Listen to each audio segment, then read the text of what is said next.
Shalom bien-aimé, que Dieu vous bénisse. Votre serviteur, l'ange Emmanuel Doski, fils spirituel du révérend Père Doski Jorès-Yoro, je vous salue dans le précieux nom de notre Seigneur Jésus. Je voudrais à cette heure vous raconter une histoire, l'histoire d'un monsieur, une histoire, je pense, qui va nous permettre de tirer peut-être quelques leçons. Il y avait un monsieur qui souffrait énormément. Il souffrait parce qu'il était dans des conditions difficiles de pauvreté, des conditions où il n'arrivait pas à subvenir à ses besoins les plus élémentaires. Et Dieu, dans sa bonté, un jour, va faire venir vers lui un bienfaiteur, un homme puissant, riche. Et cet homme va avoir vraiment compassion de lui, va l'installer chez lui-même à la maison. Il va lui dire, j'ai vu ta condition, j'ai vu que tu souffrais, mais je pense que tu peux être utile. Ici, dans cette maison, j'ai déjà un cuisinier, j'ai un gardien, j'ai tout ce qu'il faut. Cependant, tu vas jouer le rôle peut-être de contremaître, même un contremaître il y avait, mais tu vas le suppléer, regarder si tout va bien dans la maison. Tu peux même avoir accès à ma chambre au coffre-fort, personne n'a le code ici, je te donne le code. Tant que tu auras besoin de quelque chose, tu peux te servir de tout ce que tu veux, prendre toutes les sommes que tu veux, ce n'est pas un problème. Considère que tes difficultés sont terminées. Il était très heureux, il s'est installé. Mais le monsieur lui a dit, j'ai une petite cage qui n'est pas tout à fait transparente. J'ai un oiseau à l'intérieur. Cet oiseau-là fait de telle sorte qu'il ne sorte jamais. N'ouvre jamais la cage de peur que l'oiseau ne sorte de là. Même si l'oiseau pleure, qu'il crie, que tu as l'impression qu'il a faim ou soif, tu n'as pas le droit d'ouvrir. C'est la seule chose à laquelle tu ne dois pas toucher. Alors il est resté là comme ça, il profitait de tout, il dormait dans toutes les chambres. Et la curiosité va faire que, excusez-moi, il va se dire, mais quelle est cette espèce d'oiseau qui n'a jamais faim, qui ne mange pas et qui ne meurt pas. Enfin, il va commencer à se poser plein de questions. Et un jour, pour aller vite, il va aller tout doucement à côté de justement la cage pour voir au moins, ne serait-ce que la couleur de cet oiseau-là. Il ouvre légèrement la cage et malheureusement, l'oiseau sort. Quand l'oiseau sort, il se pose aussi un meuble qui était juste à côté. Il essaie de le rattraper, l'oiseau se lève, le meuble même se casse, ainsi de suite. Il a cassé quelques éléments dans la pièce. Et puis, malheureusement, l'oiseau est sorti par la fenêtre et s'en est allé. Pendant tout ce temps, le propriétaire était en voyage. Il va revenir plus tard et constate qu'il y a quelques éléments qui sont brisés. Et il dit au monsieur, mais il y a des choses qui sont cassées ici. Mais ce n'est pas grave, on va prendre rapidement de l'argent et changer tout ça. Mais qu'est-ce qui s'est passé? Pourquoi tout ça est cassé? Le monsieur dit, il lui répond, chef, la fenêtre était ouverte, il n'y avait pas remarqué. Il dit, la fenêtre était ouverte. Le monsieur finalement, il commence à pleurer et il dit, je suis désolé. J'ai voulu voir la couleur de l'oiseau et l'oiseau est parti.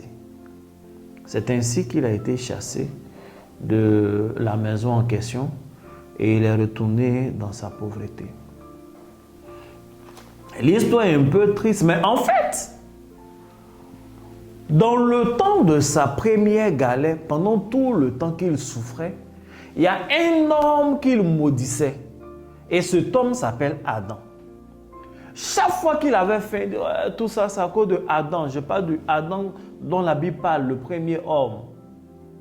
Tout ça là, c'est Adam à cause d'un fruit. On a dit ne mange pas, il a mangé vraiment. Adam, c'est un irresponsable. C'est à cause de Adam que toute la race humaine souffre. C'est à cause de Adam qu'il y a des guerres. C'est à cause d'Adam qu'il y a la sorcellerie. C'est à cause d'Adam que nous péchons. C'est à cause d'Adam, c'est à cause d'Adam. Et Dieu qui sait faire les choses a permis que lui aussi se retrouve dans une situation où il avait un seul interdit. Sa vie avait changé. Mais à cause de sa curiosité, il a perdu tout ce qu'il avait. Qu'est-ce que j'essaie de dire aujourd'hui? En ce jour de fête de Père, je suis ici pour prendre la défense d'un père.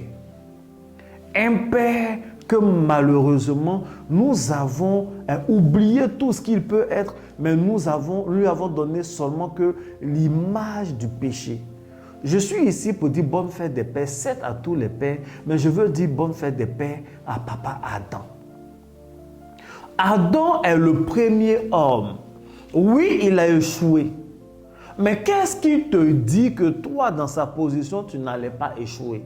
Oui, il a mangé du fruit interdit, comme dit la Bible. Mais pourquoi nous nous souvenons seulement que de sa faute? Pourquoi aujourd'hui même les femmes jettent la pierre à Adam, alors que c'est à cause même de sa tristesse, à cause de ce qui n'était pas heureux, que la femme a vu le jour? Qui sait, peut-être que la femme ne verrait jamais le jour, même si Dieu a toujours une préscience. En ce jour, je veux dire bonne fête des pères à Adam.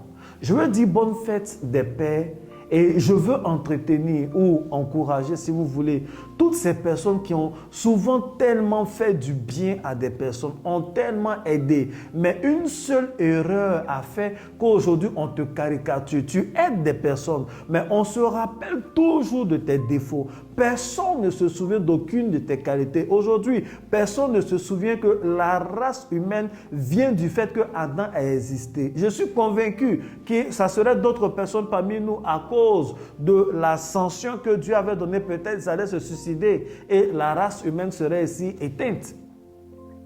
Peut-être que certaines personnes allaient même paresser parce que Dieu a dit vous allez cultiver la terre pour pouvoir vous entretenir. Ils n'allaient même pas être capables d'entretenir ses enfants, d'entretenir Ève, d'entretenir les enfants qui allaient naître. Mais Adam a quand même réussi à multiplier la race humaine. Je veux qu'aujourd'hui on se souvienne de ce qu'il a fait du bien. Bien-aimé, je ne sais pas comment on te caricature. Il y a ces pères-là. Tu as reçu des gens chez toi.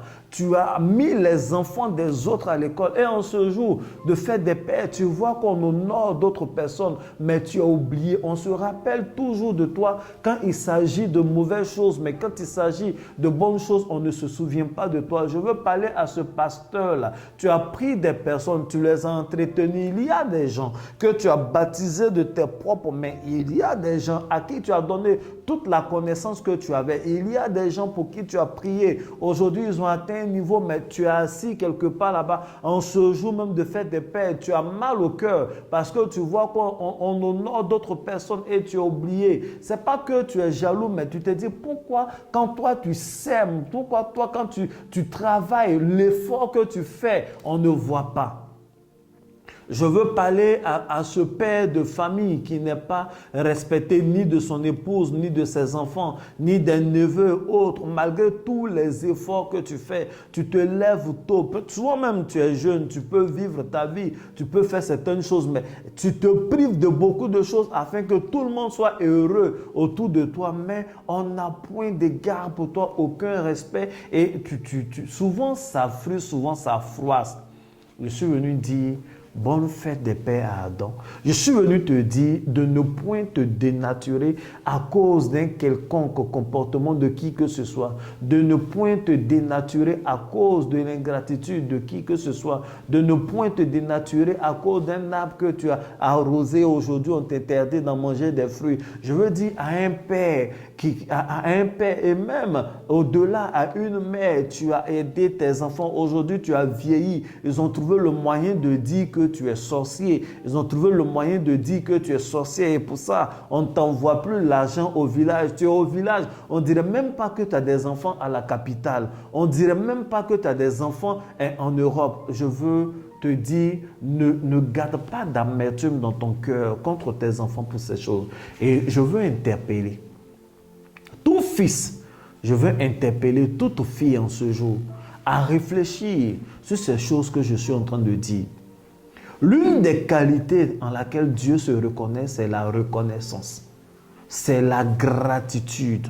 C'est dire merci pour le peu même qu'on a reçu. L'une des choses que Dieu reconnaît, en laquelle Dieu se reconnaît, c'est l'amour.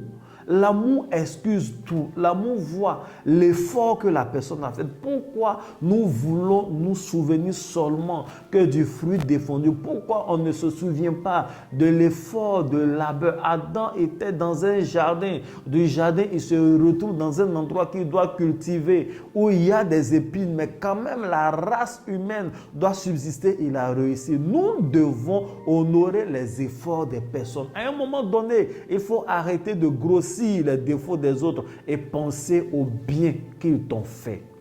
Je veux dire merci à toutes ces personnes qui m'ont fait du bien un jour.